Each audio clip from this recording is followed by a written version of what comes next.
Put down your baby or babies and pick up a beer. Dad Jokes is back with a brand new episode.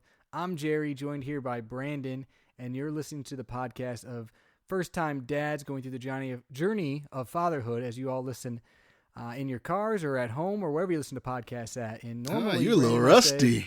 I am. I'm rusty. I'm tired.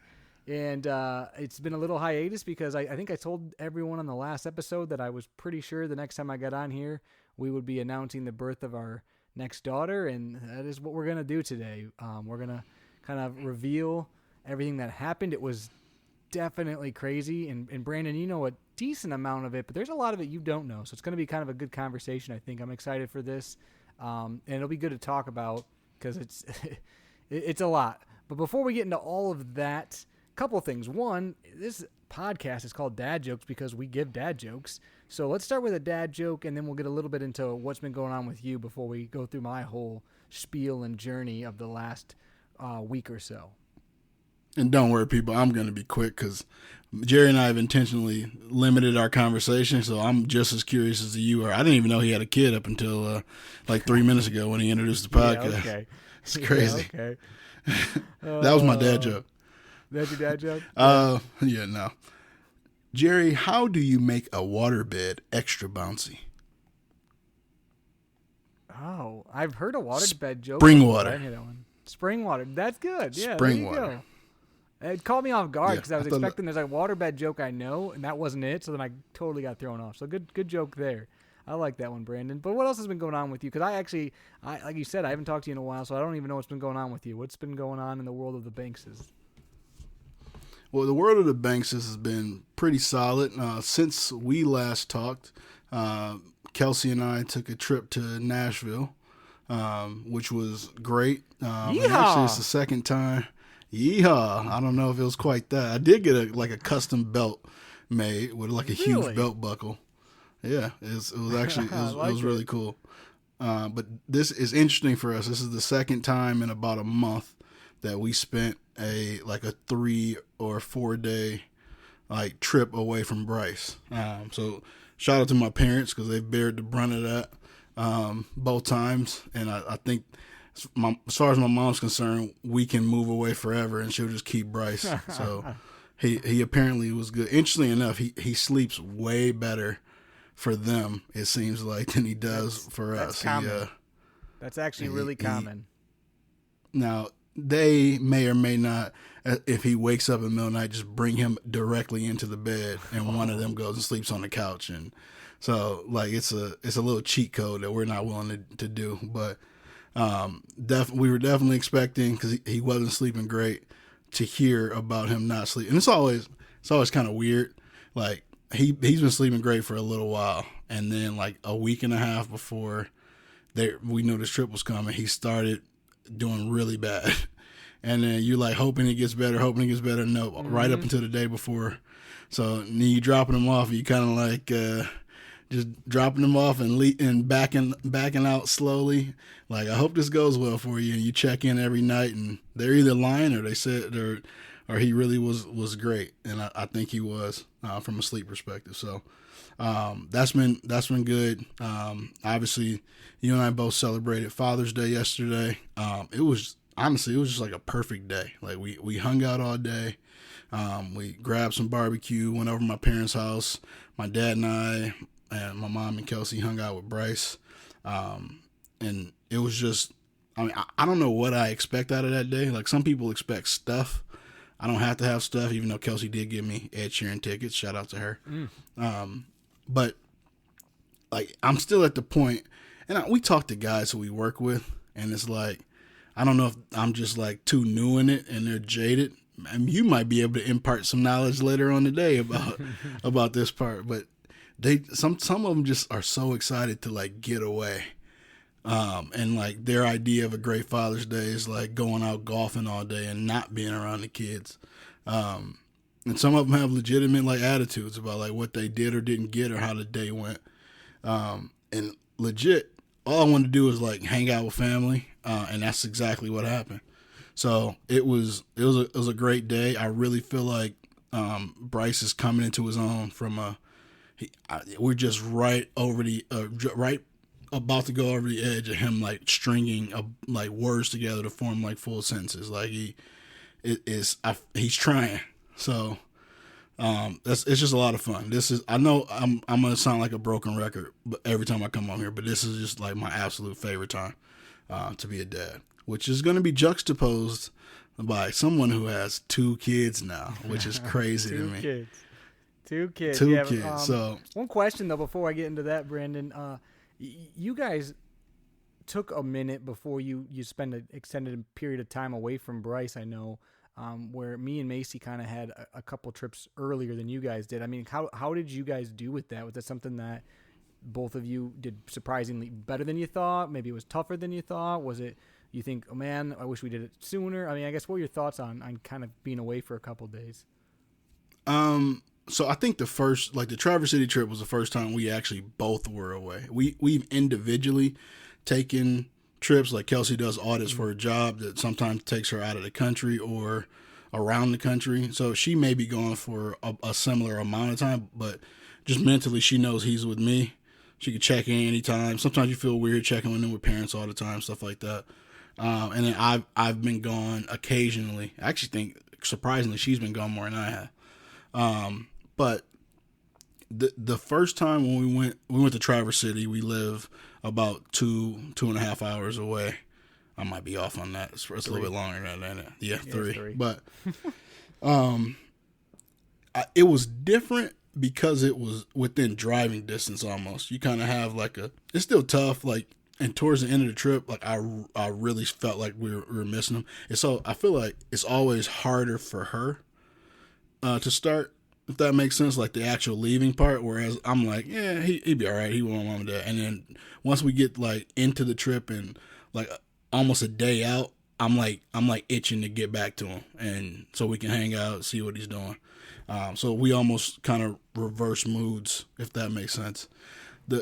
The Tennessee one was a little bit different because you're getting on the plane. You know, you can't just hop in the car and be back up, right. Even though it isn't too far. So that one was a little bit tougher. But the way that trip was set up, there was so much just that to do. You kind of didn't have a bunch of time to like think about it, if that makes sense. So we check in, and I'm the type of person who like I like to check in way less. Like I want to make sure you're alive, he's doing good, but I'm not like I'm not trying to check in every couple hours. Maybe once or twice a day. So I think that helps in situations like that, at least for me. So that's fun. He's getting over some allergies right now. This is my little wrap up. We had to take him to the doctor a week ago today. He has like really his eyes, underneath his eyes are really red, and his eyelids are red, but his eyes aren't. They think it could be allergies, and then we think he had like an eczema type reaction to some suntan lotion. So his hands had some bumps on them and things like that. So we're beginning him Zyrtec, children's Zyrtec daily or at night. Not seeing a huge difference. Eyes are still red, and he definitely still has the bumps and stuff like that. So we got recommended to an allergist. So we'll update as we get more information there. But I mean, the people heard, we're going on 9 minutes into this podcast. People are probably really trying to figure out, they obviously know what you had, which is a huge surprise in comparison to the last time we had this conversation. Yep. But we can go over baby gear if we want to. You want me to just give my quick hit before you start? Yeah, we can. Well, it's funny. I actually just to touch really quick on the whole trip thing. I think one cool thing about going on trips when you have kids is I don't know, to me it's almost like and it sounds bad saying it this way, but they're almost better because one, you're getting away. It's kind of like more of like a breath of fresh air, like, just getting away from it the day in and day out. But also, like you mentioned, normally when trips end, you're sad. But when you have kids and you're excited to go back home, it's almost like you're not mad when the trip's over. It's like almost like a great thing. That's a great point. I don't know. Like, and again, we're talking like 3-4 day trips, 2-3 to 4 days, not like weeks on end. But for me, that's been kind of a cool thing. Is if you do those short little trips, one, it's like you get away. It's almost like you enjoy it a little bit more, and then you're really excited to get back too. So I was just curious how you guys it's felt great. about that. But yeah, what's No, your baby it's gear? And then I'll go absolutely into great. my whole long spiel of what has been my life since we last talked. Oh, you got a lot to go over. The baby gear right now is not actual gear, but if you're looking to get some baby gear, you and I both were in a group chat where I think he's an occasional listener, but one of our friends mentioned that unfortunately Bye Bye Baby is going out of business. And a lot Bye-bye. of the Bed Bath and Beyond suite, like that company is unfortunately going out of business, but they've had some pretty major sales, and right now, if you go, it's in store only. Like you can't go online and purchase it. But if you live by Bye Bye Baby, the one he was by was at 60% off. So they picked up some pretty good gear for a really good price. And that's from a baby gear perspective, you can probably rack up just a little bit. That's good. Yep. Well, So Jerry, Brandon, let's jump let's in. jump into it. So ironically, the last time we talked, Brandon, was on a Tuesday. We did the podcast we recorded on a Tuesday. It was on Father's Day stuff, and the next day, which was Wednesday, I went to work like a normal day, and on Wednesdays I work till 7 p.m. So it's kind of a longer day, like a 12-hour day, but I went into work. And mind you, Brandon, I wrote all this down when I got back from the hospital because there was so much that happened and it all blended together. I wanted to get everything straight. So I'm going to be looking through notes. That's a very Jerry thing to do. Oh, it was crazy. But anyway, so that Wednesday, I went into work, and actually I'm already messing up. But what happened is I woke up that Wednesday and Macy said, "Hey, I think I'm having contractions." And she said, "I don't know if we should go in or not. Do you mind staying with me and not going in right away?" I said, "Sure." So I texted people at work, "Hey, I might not be in today. I'm definitely going to be in late." So she was having kind of contractions, but it wasn't like super close together. So I stayed home for a couple hours. And then finally, she got to a point where her mom was nearby. She was getting off of work, and she's like, "I'm not ready to go in yet. Go to work." So I went to work, and I worked the whole day. I worked till close. I got home, and she's like, "Hey, they're starting to get closer and closer together. I think we should go in." I was like, "Let's do it." So I pack up the bags. We go in, say goodbye to Peyton. We drive to the hospital. And of course, when you go to the hospital, they take you into triage if you're not scheduled, right? So we go into triage. Now, the first thing I'm going to tell you, Brandon, and this is just set the tone for the week. Anyone who knows me knows I don't do well with needles and blood. Now, it's not needles. Like, I'm not afraid of needles. I'm not afraid of blood. It's the act of needles taking blood. I don't know how to describe it. Anyway, I don't like it. I literally faint. So you getting a little iffy right now. Because Macy's a nurse, so she does this for a living, right? They poked her like 4 or 5 times and could not find this girl's, and they kept messing up. She has a giant bruise still on her arm from where they messed hate to go to the hospital with me. Oh, I was getting so like I'm getting like lightheaded talking about it right now because I don't like talking about this even. But anyways, so that's how we start. Like they can't, and she doesn't feel good. She's having contractions, right? And they're trying to get some fluids into her because it's supposed to help with the contractions, right? Space them out and stuff like that. So they cannot get. It took like an hour for them to get this stupid IV in, which is just how it started. And she's got a giant bruise. This one lady's bragging about how good she's at doing it, and she's not even doing it right. This is the story of my life. Yeah, so she's there. Her contractions start to slow down some. And basically what they do is they check her and they're like, "Hey, you're dilated to like a 2 to 3. So you're not ready to have the baby right now. It's probably best for you to do this early labor at home." And we're like, "Okay." Macy's having a decent amount of pain. She's like, "What can I do?" They just subscribed her something called like Flexerol, I think is what the name of it was. So we go. I got home. a quick Here's question. Yep. Because she's a nurse, so she's like she's not a delivery nurse, No. but like mentally, because this is what she does. Is part of it like extra annoying, or is she more understanding? It depends on the situation. So, and I'll get into some of that as this goes on. So this part, the finding her vein thing was annoying because she actually doesn't have like hard to find veins and stuff, and she like doesn't struggle with that when she has to poke tiny little babies. You know what I mean? So she's over here like, "Come on, get that right." But here's another annoying thing. So they give her this Flexerol to help with the pain for the next day. They don't ask us what pharmacy we want to go to. So they send it to the pharmacy in the hospital because she works there. And they're like, oh, we'll send it here. Well, she's not going to work the next day, and the pharmacy's closed at this time. So now we got to drive. The hospital's 25 minutes from our house. It's not right down the street like the pharmacy we use is. So that's annoying in itself. But whatever. We go home. Now, mind you, this is like 1 a.m. So I went in right after work. We go home. It's after 1 a.m. We relieve my mother-in-law. Hey, they sent us home. No go. The next morning, we wake up. Macy's still having contractions, but nothing crazy. I'm like, hey, I'm going to go to work. Call me, when, something's happening. So I go to work. I get to about halfway through the day. She texts me, hey, come on home. So I boogie. I leave work in the middle of the day. I just got out of there. So I heard your computer was still on and everything. Oh yeah, because she's like, I'm home joking. now. I didn't hear that. It was a though. little joke. But so I'm 2 minutes from work too now. So it's like I'm not far away. So I get home. She's like, I've been timing my contractions. They're about every 4 minutes, and they're like a minute long, which is when they tell you to go in. I'm like, okay. Not only that, but she like threw up like all over herself and the couch and stuff like that. Like, so she's like in pain, right? Another sign of labor. Yeah. So I'm like, all right, this is it. Grab the stuff again, all the bags. We head to the hospital. Where do you got to go again? Stupid triage. So we get into triage.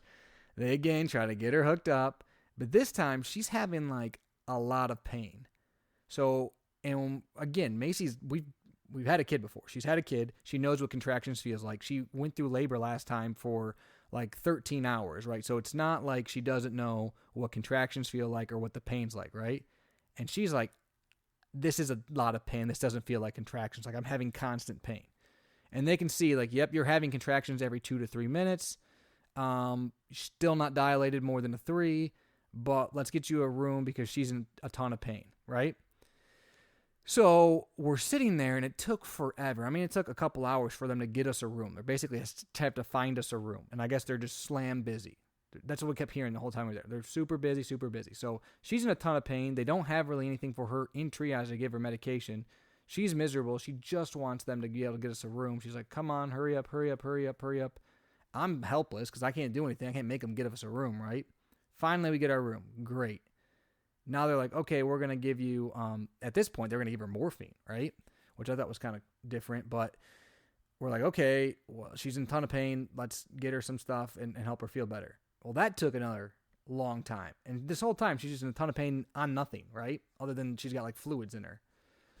So they end up giving her the pain medication and, it helped. So she basically passes out because, it helped after this took forever. And now I'm just kind of like, okay, what's going on, right? Because we're sitting at Thursday. We had a scheduled induction for that Saturday, right? So I'm like, hey, she's in a ton of pain. We're here. And that was that Saturday night. It was at Saturday night at 9 p.m. was when the scheduled induction was. And so I'm trying to get a hold of the doctors. The doctors come in, and I'm like, hey, she's in a ton of pain. Should we just start the induction now? Well, she's 38 weeks and 6 days. They're not allowed to start an induction until you're 39 weeks. So I'm like, okay, so at midnight we could start an induction? They're like, well, technically, yes. And I'm like, that's super annoying. I don't believe that because we had a scheduled. Like, what they said is, and here's what they said. They said unless it's like due to like risk or something that they can like verify. Honestly, what I think it was is they didn't have the personnel. Is what it came down to. So anyway, they talking to it. Do they know they're talking to a nurse? Oh yeah, who can verify this information. So I'm like, whatever. And at this point, at least she's feeling better, right? So I'm like, okay. So I'm like, we'll figure it out. They're like, we might be able to get you on Friday instead. Blah blah blah. Okay. So then all of a sudden, morphine wears off. She's in tons of pain again, and she's like, it's constant pain. Like constant pain, not contractions, like constant pain doesn't go away in her side and in her back. And she's like, this doesn't feel right. That's what she kept saying. It doesn't feel right. So then one of the residents come in and she's like, well, it could be, basically they allude that it could be like appendicitis, which is really bad if you're pregnant and about to give birth, or it could be Well, like a gallbladder issue, right? And we're like, okay, well, what can we do? Well, we can do an ultrasound. We can see. We're like, yeah, okay. And they're like, she's like, okay, well, let me check on some things and I'll be back. Time keeps going on. She's still in tons of pain, tons of pain. Finally, they come back. She doesn't do the ultrasound, and she's like, you're having lots of contractions. We're like, we know. You're hooked up to a machine. We can see she's having contractions. And she's like, well, and this doctor, and this resident, this is the only person the whole time when I wanted to fight this lady. I'll be honest with you. She just kept saying, she was like foreign, and she just kept being like, you're having contractions. Well, you're having contractions. We know. She just kept repeating the contractions thing. And Macy's like, it's a constant pain. It's not a contraction pain. It doesn't go away. And she's like, well, I'm starting to get I upset. can give you something. She's like, I can give you something for the pain. And Macy's like, okay, but what's going on? Like, something's not right. And this doctor would not listen. And I'm getting pissed because finally I'm like, she's had a kid. I'm like, she's telling you it's not this. And our nurse at the time actually knew Macy. She's also a nurse. I'm sorry. I'm going to say this 15 times, I feel like, this episode. She is. And her friend was she's had actually a a kid nurse there that works with her some. And she's trying to advocate for Macy too. She's like, hey, she thinks something's wrong. She thinks something's different. What can we do? And part of the problem is our OB delivers at the hospital, but she's not on staff, right? So we're not talking to her. We're talking to this resident we've never met in our life. And this is all through the night. So they give her some pain medicine. She feels a little bit better. But we still don't know what's going on, like, right? Like, we don't know why she's having these pains. We don't know what the plan is. We're not having great communication. Finally, in the morning, we get a different resident, which was good. And she's like, okay, let me check. She actually gets the ultrasound out, which took 2 minutes.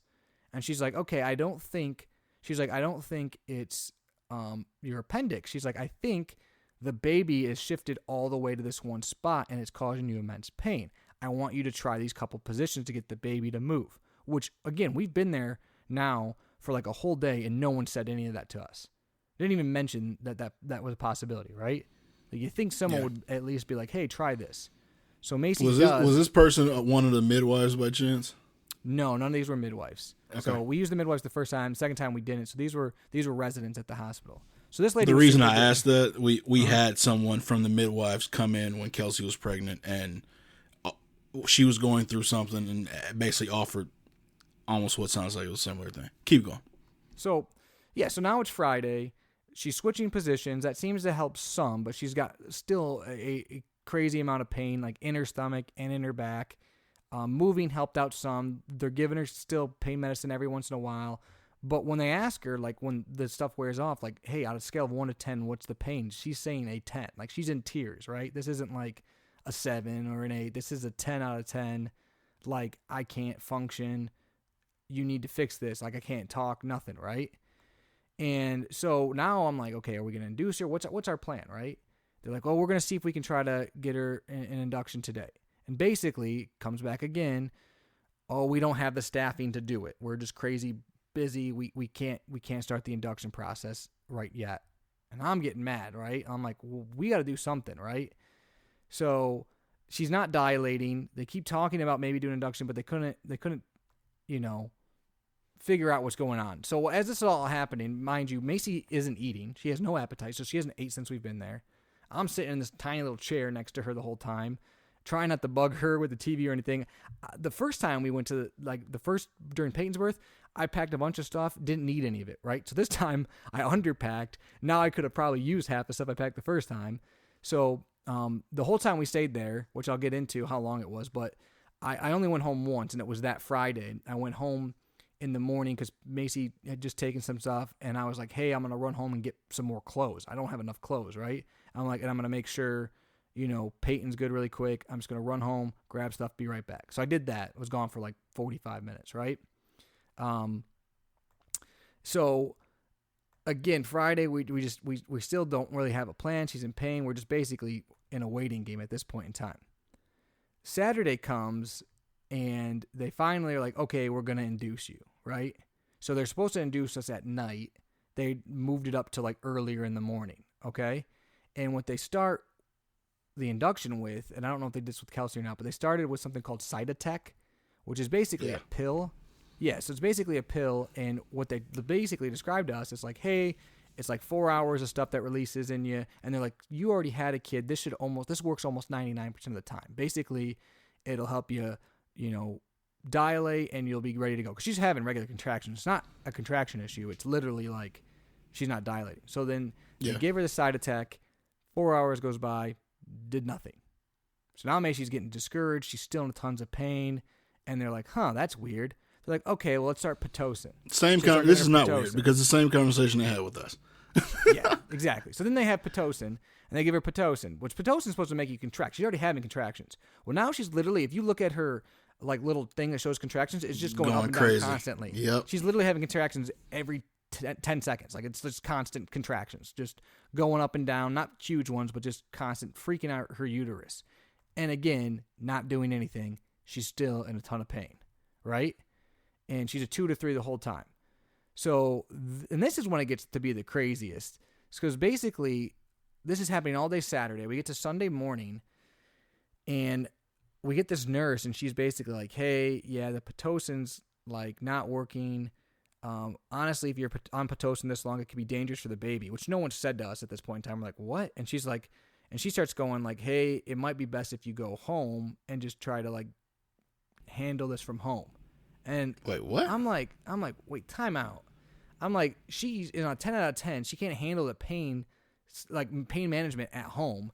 And this nurse comes in there. And she starts talking about like, well, I know, but this isn't doing good. I don't know what else they can do. There's not much they can do. And I'm like, I need to talk to the doctor. So then we have a different resident come in, and he's like, starts talking. No, this entire time you guys have not been able to talk to her actual OB. Nope, not. So we've never talked to the OB once. They've talked to her. Other people have, and I keep saying I want to talk to her. So we don't talk to the OB.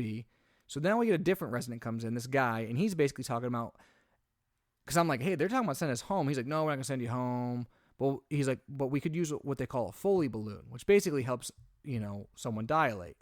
And I'm like, okay. They're like, it's uncomfortable, but it'll help you dilate. It should work right away, blah, blah, blah. And Macy at this point's like, whatever. They're like, whatever. Like, let's just get something going. That's not a whatever. He goes, okay, well, I got to call your doctor, your OB, but I'm 99% sure she's going to agree with me. Okay. Again, she's still in a ton of pain. He leaves, hours go by, he comes back, all of a sudden, a different person comes back and goes, oh, yeah, the OB doesn't want to do that. She just wants to break your water. So we're going to break your water in a few hours and go right from there. And I'm like, well, no one's even mentioned that that's a possibility at this point in time. Because I said something about that like day one, and they're like, oh, you got to be more dilated for that to happen. So now all of a sudden I'm like, okay, now we can just break her water? So I'm like, what the frick is going on? So anyways, they eventually are like, we're gonna break your water. And Macy's like, hey, they told me before if I'm going to get an epidural to do it before my water breaks, if at all possible. So like, okay. So they get us to a new room finally. They get her an epidural before they break her water. She starts feeling a lot better, right? Because she got a great epidural, I'll put it that way.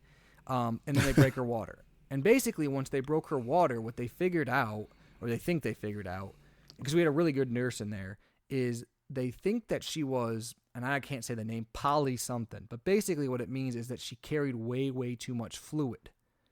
And because the baby was a bigger baby and all this fluid, there was nowhere for anything to go. Her uterus was freaking out, and you basically had the baby and all the fluid pushing on Macy like every which way, right? And it was just causing an intense amount of pain. Correct. Because she had, like, not to get graphic or anything, but she had a ton of fluid, like a ton. And they're like, yeah, we think that you weren't. And the problem is they can only diagnose that through ultrasound. And the last ultrasound we had was at 32 weeks, and she was really close to being on the border of that. But they didn't measure ever again, which I don't know why.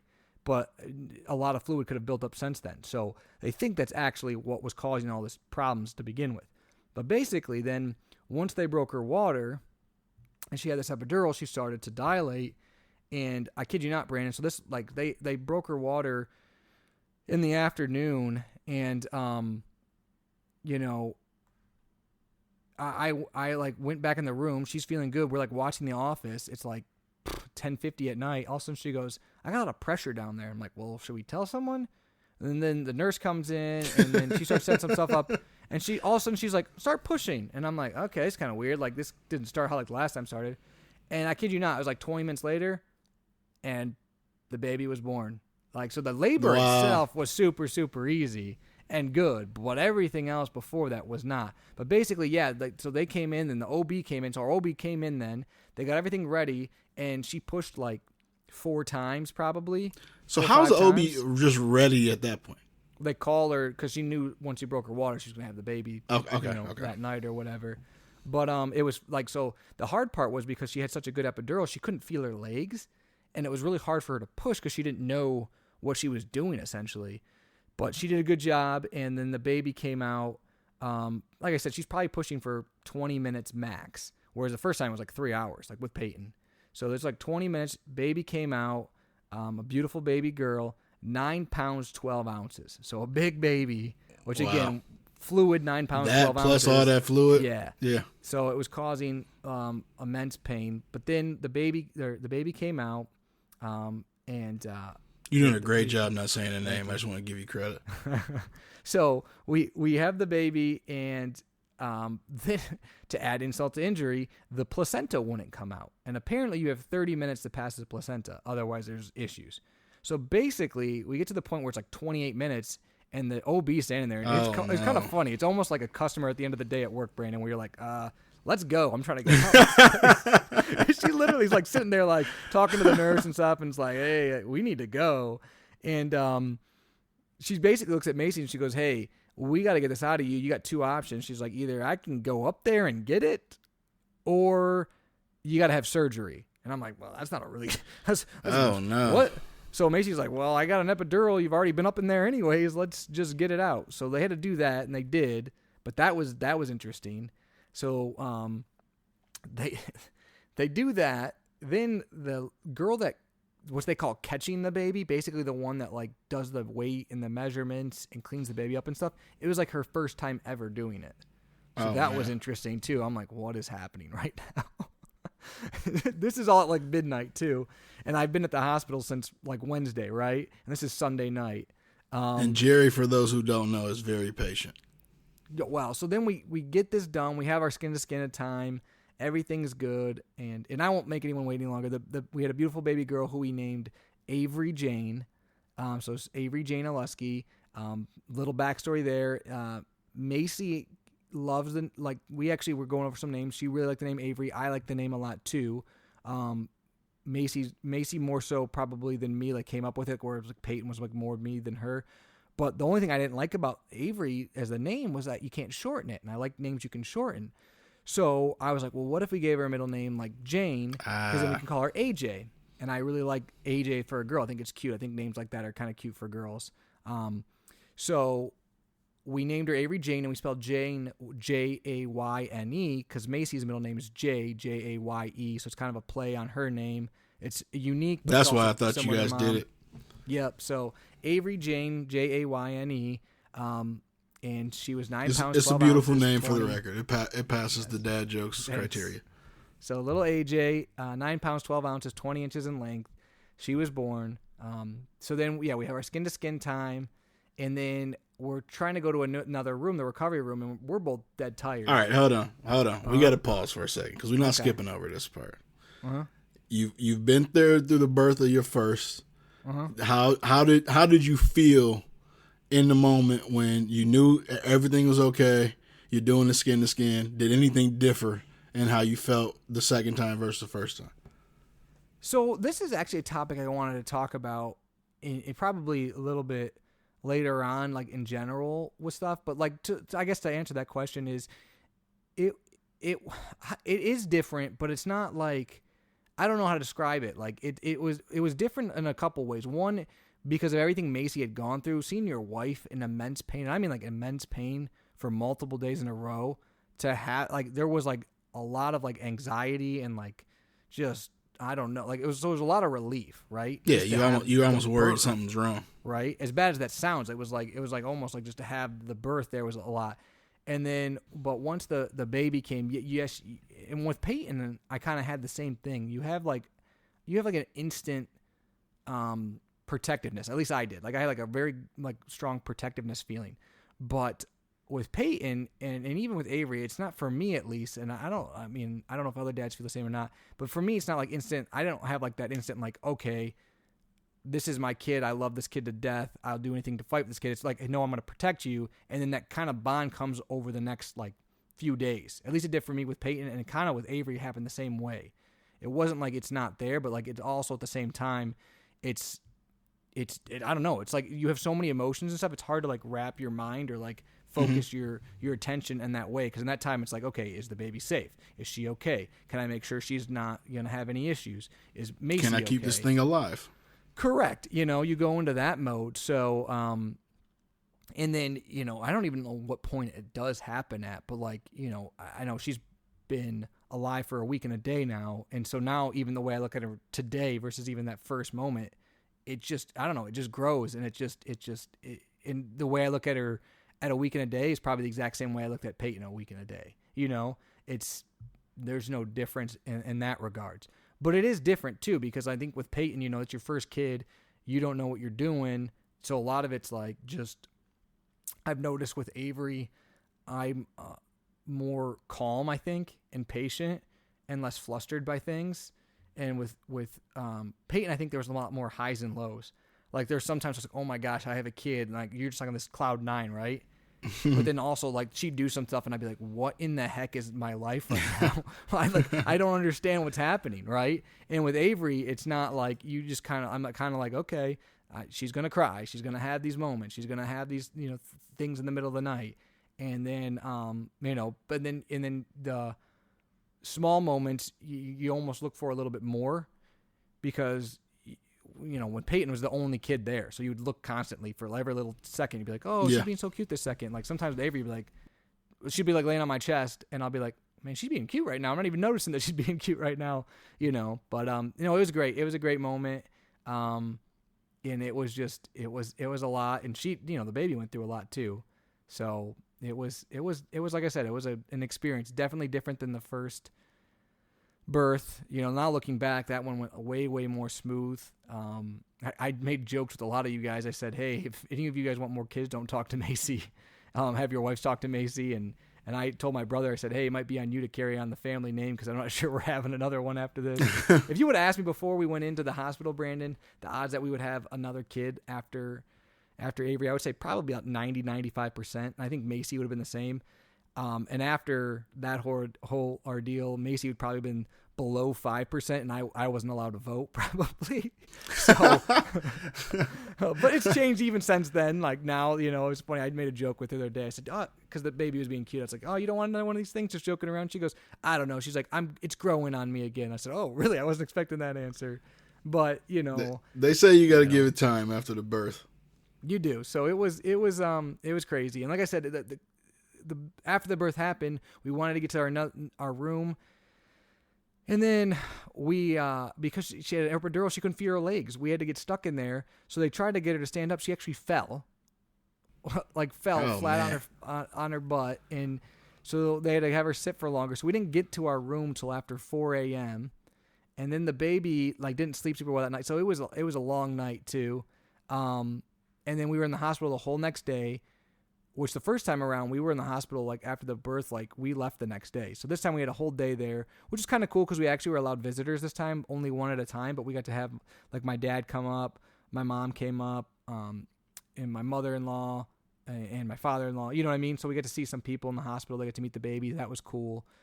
And then the next day, we were supposed to leave, I thought, and this is me, I thought early in the morning they made it sound. Well, I won't go into too much detail. Basically, because of the hospital's dragging its feet on everything, we didn't leave until after 2 p.m. And I was so over. Those are the longest hours when you think that you're leaving in the morning, too. Oh, my gosh. I'd been there since the previous, Wednesday. And then, like I said, we went home Wednesday night, but then with Thursday, and now it's Tuesday at 2. I just want to get home. I want to see Peyton. I want to see my dog. I want to see my family. And I want to get the baby into the home. And it just took forever. But we finally got home. And my mom and mother-in-law were there, and the baby, we had brought her in, and then Peyton was actually napping, and then I went and grabbed Peyton, and she got to meet the baby, which was a really cool moment. And she did good, and wanted to check the baby out for sure. So that was a cute moment. I've seen some cute pictures of them two together, which is good. Have you noticed her changing it off from when she first met her to a week-ish later? Yes and no. So she's been really, really good with the baby. She's very interested in the baby. She wants to like pat the baby or like comfort the baby. She hates when the baby cries. Not like and she's mad, but she feels very concerned. Like she's very upset if the baby's upset, which is cute. Um, but she's been insanely emotional. Like she just like about everything. She wants mom and dad constantly. She just is just really up and down right now, just in general. But she's been really good with Avery. And the only thing she does that's not great, and it's not really her, but she likes to like, she always points to like her like mouth and her nose and her hair. Well, she wants to do that with the baby, which is great until she gets to eyes, because she thinks she's supposed to like poke you in the eye. Bryce does the same thing. You're like, no, He pokes me in the don't eye do that. every day. Yeah, so that's about the only thing she does that's not great. And then also she like, if you have the baby in one arm, she wants to be in the other arm, which is super cute until she tries to get off you and like rolls off you and then somehow rolls into the baby. Because she doesn't understand like where her body goes when she gets off or you. just free falls from 10 feet. Yeah. So that's the only thing. She's not very cautious around the baby, but she definitely. They say some kids like basically ignore it or pretend like it doesn't exist. That's not her at all.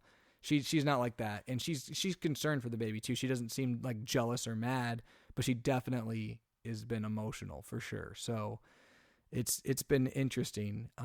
And then Avery, since we got her home, it's kind of cool. So we've been home a little over a week, Brandon, and she's not been the greatest sleeper at night, so that's not great. She tends to keep us up a decent amount, but she's been pretty good in the day. Knock on wood, definitely better than Peyton was. You can put her down and she'll actually sleep for an hour or two by herself, which Peyton never would do. She definitely can get grumpy when she's grumpy. It's funny, Macy sometimes calls her Angry Avery because she looks really, she's got like a grumpy old man face right now, so she looks super grumpy. But it's cool too. Today I told Macy today that today was like the first day where I feel like, how like kids when they're born they have like that newborn look where they kind of like their head's a little bit different, their features a little bit swollen, they kind of look almost like just a brand new baby, and then they kind of like hit a point where it's like, okay, you start to see who they're gonna be. And I feel like today I'm like, okay, I'm starting to see like how she might look as like an actual baby like 2-3 months down the road. So that was cool, and she's got hair just like her sister. It's a little bit lighter, and she's definitely cute. So she's coming into her own, especially each day. I think I don't know if I'm biased or whatnot, but she gets cuter every day. I think for sure. So you are biased, but you're also probably right. So obviously there was a weight difference, pretty significant between the two. Do you notice like look similarities between Peyton and Avery? I don't that much. Some people have told us they look very, very similar, and even today Macy said like, oh, I'm starting to see that she looks a little bit like Peyton. I don't notice it as much, other than like they both had a lot of hair. But I think it might start to come a little bit more, because again, like I look back at like Peyton's first few weeks, and she doesn't look like her to me that much. I mean, she looks like how I thought she looked as like a baby, but I think she started to really look like how she looks now to me at like 2 months. So I think there's a lot in this first 2 months where, yes, it'll be how Avery is as a baby, but I think, not to how she like ends up being as like a little kid or a toddler, So we'll see. But the funny part is everyone told us this, and this is absolutely true, Brandon. So when you guys go through it, be prepared. But when you have another kid and you bring a baby home, the second you see them, they will be the oldest and the biggest you'll more than you've ever seen them in your eyes. Peyton grew like so much just because, now you have a little baby. It made her look so old. She looks so old. That's sad. And it is. Macy cried. Like she legit cried that day over it because, and I guess it's really common, but and I didn't want to like egg it on, but she's right. Like Peyton like looked huge all of a sudden, and she started feeling heavier, and like just the way it was crazy how much older she looked just because you had a baby. And which is a little sad, but it's crazy. It's sad. The transformation they make in such a quick time. From birth to 3 years old is just incredible. We're noticing it every day with Bryce. It feels like something new is coming up, but man, you almost giving me baby fever a little bit. I need to make sure Yeah. Kelsey doesn't listen to this episode. Well, it's cool. It's cool too, Brandon, because like I've always been like I love kids. Like I love kids, and I always knew I wanted to be a dad. And being a dad's like the best thing in the world. You know this, but I've always gravitated towards like kids, right? And when I say kids, I mean like 3, 4, 5, 6, 7 years old, right? And I've never been a huge newborn guy. Not that I'm like anti-newborns. It's just I'm never the guy. It's like let me hold the baby. Yeah. And then when I had Peyton, it's your kid. It's different. I like really wanted the baby, so I was a little nervous this time around because I'm like, well, now I got like a little toddler. And Peyton, you mentioned it. Bryce is at a great stage. Peyton's at a super fun age right now. Like I love messing with her. We have like dance parties. Like she knows what I'm saying. Like she's not talking as well as I'd love her to be talking right now, but she understands everything. So I can tell her to do something. She knows exactly what I'm talking about, and it's just a lot of fun. And so I was a little nervous. Like, okay, now I'm gonna have a newborn. Am I gonna be like, I'd rather play with the toddler than the newborn. And I still love playing with Peyton. Don't get me wrong. But sometimes, newborn snuggles are pretty great when it's your kid. Like today, I was laying down and she was just chilling, and it's pretty great. Like I'm not gonna lie, it's nice. Plus, also they're calm, and I think when it's your second kid, because now you've dealt with a lot of other craziness, it's like you're not sweating some of the other stuff. You're just like, okay, she's crying a little bit. That's good. It's gonna go away sooner than you want. It is nice. Like today, she was like, I'm trying to like soak it in. Like you said, it does go away sooner than you want. But like, yeah, I'm just like, she was being cute. She was like making little baby noises. You can smell her like newborn scent. And she's all curled up on you. And like this age too, Brandon, like every time they do something for the first time, it's the first time, right? They smile for the first time, or you see them yawn for the first time, or you notice they notice you for the first time. All these little things. So she started doing some, today she made like a face like where she was like going, oh, and like I was like, oh man, it's super cute. She did it a couple of times in a row, just weird things like that. So that's cool. I think if nothing else, having a kid and seeing her grow so fast, it's almost like making you stop and just appreciate the stuff and not sweat some of the other stuff. So like, this time around, I feel like already a couple things I'm like, I want to appreciate where she's at now and not try to get to the next stage, because you don't know how many times you're going to get to do it, right? Yeah. And I have more questions, but I think that's a perfect way and a perfect point to end this episode. We're going to obviously talk about, unless there's anything else you want to discuss, we got the next few weeks to kind of go over how life with having 2 kids is, how you're embracing the potential chaos, kind of all the above. But it's that heartfelt moment. You get me emotional a little bit. It might be a good point to end, so I can go in the corner and cry. Yeah. Well, like you said, Brandon, I think over the next few weeks I'll kind of go into like how life's been, because life's been a lot different with 2 kids. I'll go into that. I'll go into some differences I've noticed, especially as time goes on, between second kid versus first kid, and just even just like we hit on it a little bit, but your emotions or how you approach it and how it hits you, between your first and second kid. We'll touch on those. But like you said, this is a good place to stop. And for anyone who's been listening, anytime you have a healthy baby and a healthy mom, that's a win. So we're very thankful and appreciative of definitely that Macy's healthy and everything after the fact went well, and that Avery's healthy and is here finally. But it goes to show you every pregnancy is different, and there's crazy stuff throughout it. So it's something you be prepared for. And I guess the thing is, like, a lot of the stuff we went through, I didn't even know was possibilities. So if someone's listening and you haven't had a kid yet, or maybe this is your first kid and your wife's pregnant, I don't want it to scare you. Just maybe be prepared, or maybe understand that stuff can happen, and try to have as best communication as you can with the nurses and the doctors, so you know what's going on.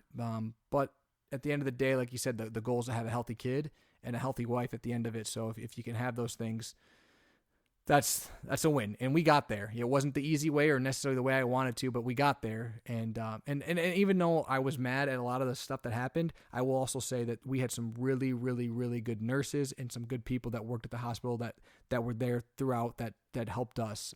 Even the lady that helped, the nurse that helped us, she was supposed to leave And she stayed because she's like, oh, I've been here. I'm gonna see this baby born. So she stayed late just to see the baby born and That's helped. cool. She was on the other side. Me and her were the ones holding the legs while Macy gave birth. So, we had a lot of good people there too that were helping us out. So it was great. The experience the whole time beforehand wasn't, but anytime your kid's born is a moment you won't forget. And now being a parent of two is it'll be fun on this podcast, Brandon, just going through it. And already, I mean, again, we'll touch on it in the next few episodes. Our weekly updates are going to be great.